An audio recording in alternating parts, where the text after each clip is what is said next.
If you are a fleet owner or operator here in South Africa, a packed, noisy transport yard early on a Tuesday morning, I mean, it looks like the ultimate picture of success, right? Oh, absolutely. Yeah, you hear the low rumble of the diesel engines warming up. You see the drivers doing their pre-trip inspections. Dispatchers are just, shouting over ringing phones. Trucks are steadily rolling out of the gates to hit the national routes. It's a great feeling. It feels powerful. It feels really productive. But what if I told you that all those roaring engines and dispatch calls might actually be the sound of your profits slowly bleeding to death? Man, that is it's a really harsh reality to confront, Yeah. especially when you're standing right in the middle of all that daily operational chaos. Right. Because visually, just like you said, that yard is the absolute definition of a booming enterprise. Yeah. The trucks are moving, loads are getting delivered, the activity level is just at an absolute maximum. And for a lot of folks in the South African transport industry, this really intense state of like being busy has just simply become the baseline normal.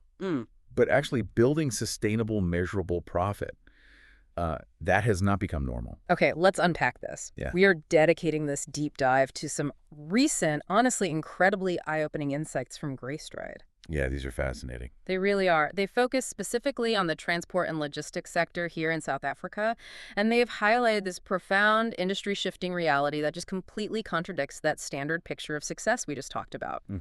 So their mission, and really our mission today, is to figure out exactly why so many fleet operators are incredibly busy, yet struggling so hard to actually build real wealth. It's such a critical mission. I mean, if you're listening to this right now and you feel like you are running this massive, hyperactive operation, but your bank balance at the end of the month just simply does not reflect the immense effort you and your team are putting in. The blood, sweat, and tears.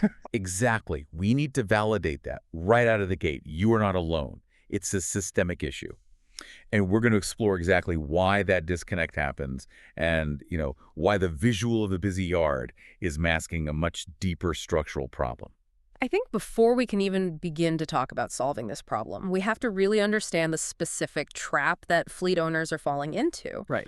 We need to move from the visual of that busy yard to the actual, financial mechanics of all that busyness. Let's look at the standard playbook. Okay. According to the Greystride Insights, fleet owners typically try to grow by doing what seems like the most logical thing in the world, right? They experience demand, so they invest in additional vehicles to increase their capacity. Which, I mean, from a traditional business standpoint, that makes perfect sense. You have a customer who wants to move more freight, or maybe you spot a new route opening up. Right, a new opportunity. Yeah, so you secure the financing, you buy the truck, you hire the driver. You're just increasing your supply to meet the market's demand. So they secure more work, they expand their customer base, and as a result, the top-line turnover naturally grows. You see more money flowing through the business every single week. Yeah, the cash flow looks great. Exactly. More people are hired, the fleet travels millions more kilometers a year, but, and here is the real gut punch from the source material, somewhere along the line, the expected financial rewards just never fully arrive. Yeah. The owner is working twice as hard, the operation is significantly bigger, but the actual profitability just remains largely unchanged. It stays flat. That is the paradox at the absolute heart of this industry. So if I'm understanding this right, the very thing we rely on to judge success, the sheer volume of work we're pushing through the system, it's actively hiding our failure to make money. Yes. It reminds me of being on a treadmill at the gym. Well, that's a good way to look at it. Yeah, you want a better workout, so you keep turning up the speed. You buy another truck, you bump up the speed. You hire another driver, you bump up the incline, you take on another route, and suddenly you're running faster, sweating more, your heart rate is just through the roof. Right. The effort is undeniable, but you look down and you haven't actually moved forward a single inch financially. If I'm moving more freight, shouldn't my bank account automatically reflect that forward momentum? You would assume so, right. You assume that effort and output are perfectly correlated, but they really aren't. And what's fascinating here is, Greystride points out beautifully the core confusion driving this cycle. Which is what? These businesses are treating activity and profitability as if they're the exact same thing. Oh, wow. Okay. Yeah. When you operate under the assumption that more movement automatically equals more money, you fall into this vicious cycle. The business actually becomes dependent on that constant movement simply to maintain its current stagnant position. Wow. You aren't running on that treadmill to get ahead anymore. You're just running at maximum speed, just to keep from falling off the back. Just to maintain the baseline. You're taking on all this extra risk, dealing with the stress of financing new assets, managing more staff, just to tread water. Exactly. The business works harder, the owner works harder, but the financial outcome, it just doesn't scale with the effort. And the danger is that because the turnover is growing. Because there's a lot of cash moving around. Right, because there's massive cash flow moving through the accounts to pay for the diesel, the wages, the tolls, the maintenance. It creates this really powerful illusion. The sheer volume of cash moving through the system tricks you into believing that profitability is just around the corner. Like it's just one more truck away or maybe just one more big contract away. Now, I know what some people listening might be thinking. I can hear the objections already. Oh, for sure. They're saying, well, sure, maybe this is just a problem for general freight. General freight is a race to the bottom. The margins are tiny. It's heavily commoditized. But my fleet is specialized. I haul high-value goods. I have specialized trailers. So my business is insulated from this treadmill. Right. It's a very natural defense mechanism, honestly, to think your specific niche or your specialized cargo somehow protects you from these systemic industry issues. But the source material actually makes a massive point of addressing this head-on. Greystride's data shows that this pattern is absolutely not isolated to struggling businesses, and it is definitely not isolated to one specific niche. No, not at all. It appears across entirely different sizes of businesses and across entirely different sectors. Mhm. Whether a company is hauling agricultural products, moving fast-moving consumer goods, transporting construction materials, hauling mining products out of the pits, or just doing general freight on the N1, the outcome often looks remarkably similar. It does. But wait, let me push back on this a little bit. Okay, go ahead. Are we really saying that hauling high-value, temperature-controlled FMCG goods versus hauling bulk sand and stone doesn't protect you from this trap? How is that mechanically possible? It seems wrong, right? It feels totally counterintuitive. You would think a specialized, high-value customer base would yield better margins automatically, and that would give you a buffer against this flatlining profit. That is the logical assumption, for sure. However, what Greystride's insights reveal is that growing a customer base, regardless of the sector you're in, it introduces something we call a complexity tax. A complexity tax. Exactly. And that tax just eats those higher margins alive. The phrase complexity tax is really the perfect way to describe the mechanical breakdown that happens as a fleet scales. So it's not about the cargo itself. Right. While the details of the cargo might differ, whether you're dealing with strict cold chain compliance for groceries or heavyweight limits for mining products, the operational friction underneath all of that is identical. Let me make sure I'm picturing this operational friction correctly. It makes me think of juggling. If I am juggling 3 balls, it's fairly easy. I can keep my eyes on them. The rhythm is manageable.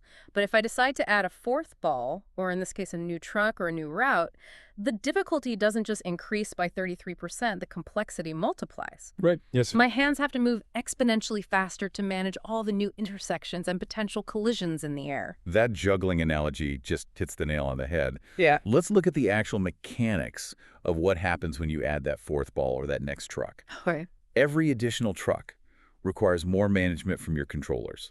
Every additional route introduces new geographic and scheduling variables. Every new customer creates customized operational demands, different payment terms, different loading protocols. So a controller who is perfectly managing 5 trucks and keeping them highly profitable suddenly gets handed 3 more. Yes. Now they're spread too thin. They start missing the ideal windows for scheduled maintenance. A truck misses a service, breaks down on a critical route, and suddenly the recovery costs wipe out the profit for that entire vehicle for the whole month. Exactly. The business grows, but so does the pressure on the underlying systems. If you scale up your operations, buying more assets and taking on more routes, without simultaneously scaling the efficiency of your systems, you aren't actually scaling your profit. You're just paying for the chaos. You're simply paying a premium for complexity. Yeah. The extra revenue you bring in from that shiny new mining contract is just immediately consumed by the management overhead, the increased maintenance coordination, the extra dispatching headaches, and really just the sheer friction of running a larger, heavier system. Wow. That is why the margins disappear, regardless of what happens to be seating in the trailer. So it's not about the cargo, it's about the friction of the system moving the cargo. The complexity tax is basically the cost of internal chaos. Spot on.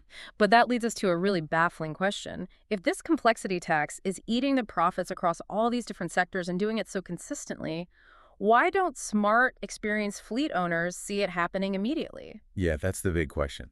Like, if I'm a seasoned operator and I start losing money because my controllers are overwhelmed, shouldn't I spot that structural failure on day one? You would assume the alarm bells would ring immediately, Yeah. right? But that is the insidious nature of this problem. It doesn't present itself as a sudden crisis or a catastrophic failure. It presents itself as a slow, agonizing bleed. A slow bleed. And the Greystride insights point out that falling into this trap is absolutely not a reflection of effort. No, not at all. Most of these operators are working incredibly hard, often 7 days a week. And it isn't a reflection of experience either. I mean, many of the people caught in the cycle have spent decades in the South African transport industry. They did what they're doing. Right. They know the trucks inside and out. They know the routes better than anyone. They have deep relationships with their customers. Yet, these warning signs remain completely hidden for years. They remain hidden because the consequences of the complexity tax rarely appear overnight. It's a highly, highly gradual process. Right. The margins become just a fraction of a percent thinner each quarter. The cash flow becomes just a little bit more unpredictable. The investment decisions, like, trying to replace an aging trailer, they become just a little bit more difficult to finance. Yeah. The growth is basically creating additional internal strain rather than the financial stability it was supposed to bring. Let me try another analogy here because I really want to visualize this slow bleed. Here's where it gets really interesting. It sounds like a slow leak in a truck's tire. Okay. If you were cruising down a perfectly straight, smooth, newly paved stretch of highway, you might not even notice that you're losing a little bit of PSI every hour. The truck still feels like it's driving fine. The momentum of the vehicle carries you forward. But the moment you need to make a sharp, evasive turn, or the moment you hit a massive pothole, like a sudden economic shift, a massive spike in diesel prices, or a sudden supply chain disruption, that hidden structural weakness is exposed. Yeah. The tire doesn't just leak faster, it blows out completely. That perfectly captures the deception of the situation. The crucial part of your analogy is the momentum on the smooth highway. Right. If we connect this to the bigger picture, the day-to-day reality of a transport business, the business remains completely operational during this entire slow bleed phase. Because everyone is still working? Exactly. The trucks are still dispatching every morning, the deliveries are still being made, the invoices are still being sent out, and because of that constant high-energy activity, true financial progress becomes incredibly hard to measure. The hard work itself is acting like a smokescreen. Because everyone is exhausted at the end of the day, you assume you must be doing something right. The sheer volume of daily effort required to keep the wheels turning completely obscures the fact that the wheels aren't actually getting the business anywhere financially. Wow. And because this decay happens so gradually, a seasoned veteran operator with decades of experience might look at their tight cash flow and completely misdiagnose the problem. They blame the potholes. Precisely. They look at the external environment. They might say, well, the local economy is tough right now, or the market rates for freight are just too low, or the cost of diesel is killing us. Right. Which are all true. Right, those external factors are absolutely real and they are challenging. But by blaming them entirely, the operator completely misses the gradual internal erosion of their own operational margins. They confuse the symptom, which is tight cash flow, with a disease, which is unmanaged complexity. So we have this perfect storm brewing in the transport yards across the country.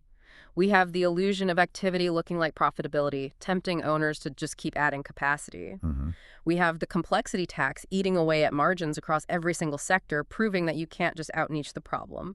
And we have the slow bleed, masking the structural damage behind a thick smokescreen of incredibly hard work and external excuses. That is the comprehensive diagnosis of the trap right there. So what does this all mean?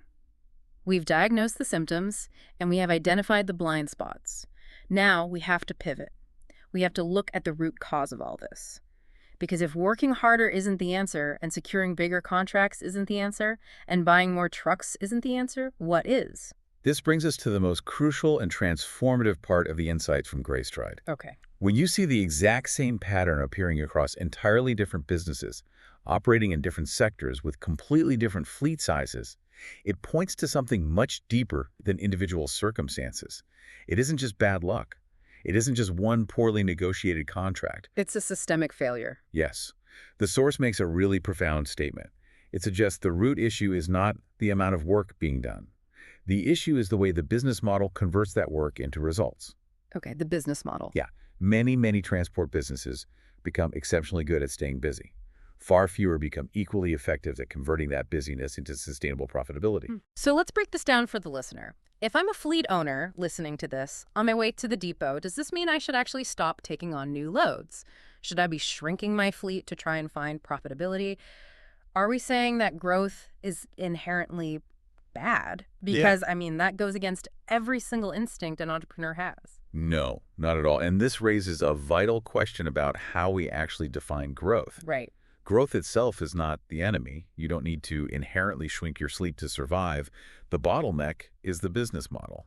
Break that down for me. What is the difference between the business model and just doing the work? Because I think a lot of people use those terms interchangeably. They do, yeah. Doing the work is the activity. It's the physical driving, the dispatching, the maintaining of the vehicles, the delivering of the cargo. The business model, on the other hand, is the underlying mechanism that captures the value of that work. Okay. The real conversation we need to be having is about conversion. Conversion. Okay, explain how that works in practice. So a strong, effective business model is a deliberate system that purposefully translates effort into financial outcomes. It ensures that when you add a truck to your fleet, you are actually adding profit to your bottom line, not just adding complexity to your daily operations. Right. It involves looking at the mechanics of your operation, like optimizing route density so you aren't running deadhead miles, or implementing dynamic pricing models that account for the friction of difficult roads, and ensuring your payment terms aren't strangling your cash flow while you wait, 90 days to get paid for a load you delivered today. So if my business model is weak, or if I haven't actually designed one and I'm basically just winging it based on volume. Actually, a lot of people are. Right.